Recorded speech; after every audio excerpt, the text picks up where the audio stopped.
ये देखिए क्लास 9 का एक्सरसाइज 7.4 का ये क्वेश्चन नंबर 6 है। स्टेटमेंट देख लेते हैं। क्वेश्चन नंबर 6 में क्या है? So that of all line segments drawn from a given point not on it. देखिए इसका मतलब समझिए, पॉइंट नॉट ऑन इट मतलब किस पॉइंट की बात की जा रही है? जो लाइन सेगमेंट पे नहीं है।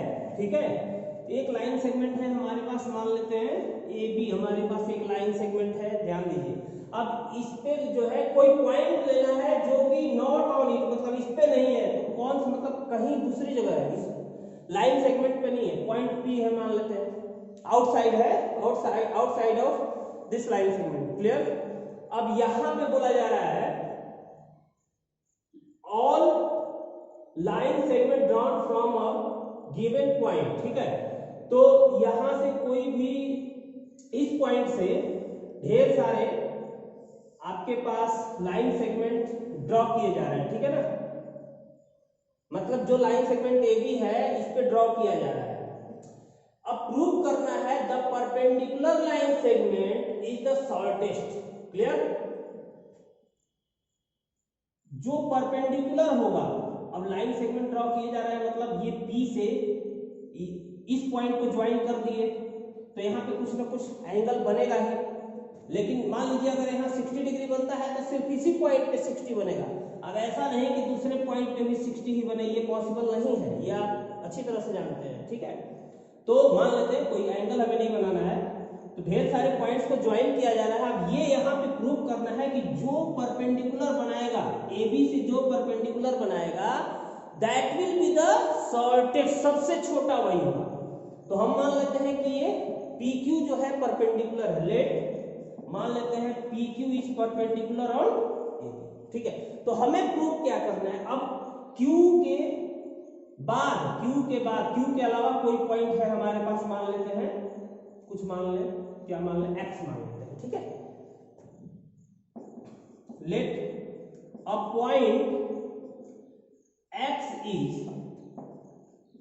Nearest to Q. अब क्यू के सबसे नजदीक जो पॉइंट है हम उसी को मानते हैं। पॉइंट तो ढेर सारे हमने यहाँ पे ड्रॉ किए हैं, एक्स ये है, ये भी पॉइंट है, ये भी पॉइंट है, ये भी, मतलब क्यू के सबसे नजदीक हम मान लेते हैं कि ये एक्स। अब आपको प्रूव करना है कि जो पी क्यू है वो सबसे छोटा है।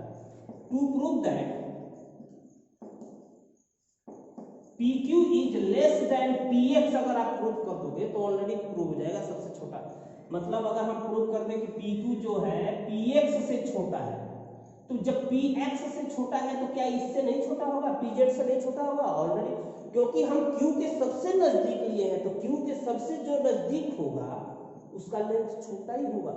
ठीक है, क्लियर है? जितना ज्यादा क्यू से जितना ज्यादा डिस्टेंस लेंगे तो ये पी से इसकी लेंथ बढ़ते जाएगी। क्यू से मान लीजिए हम क्यू से बहुत ज्यादा डिस्टेंस पे एक पॉइंट ले लिया हमने, ठीक है, डी पॉइंट ले लिया, इसको ज्वाइन कर देंगे तो पीडी ऑलरेडी बहुत बड़ा हो जाएगा पीएक्स से।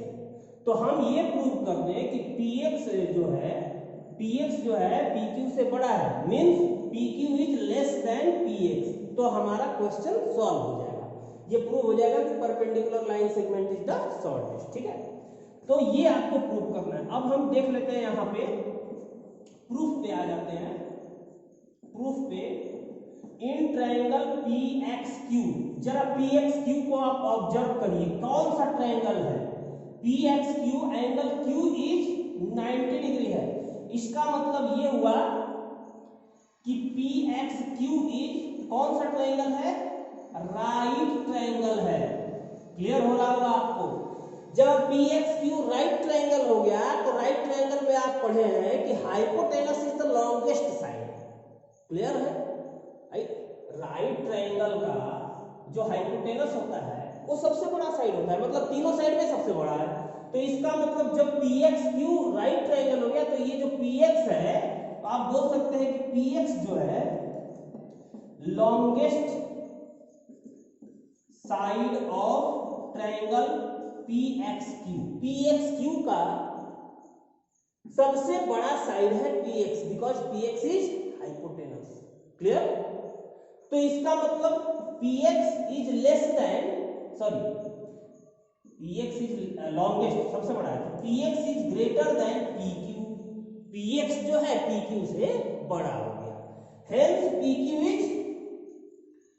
Is less then px, pq is less then px। तो ये आपका क्वेश्चन प्रूव हो चुका है, hence pq is the shortest, hence pq is the shortest, that's all, ये आपका प्रूव हो गया। क्लियर, सबको समझ में आ गया होगा। Bye bye.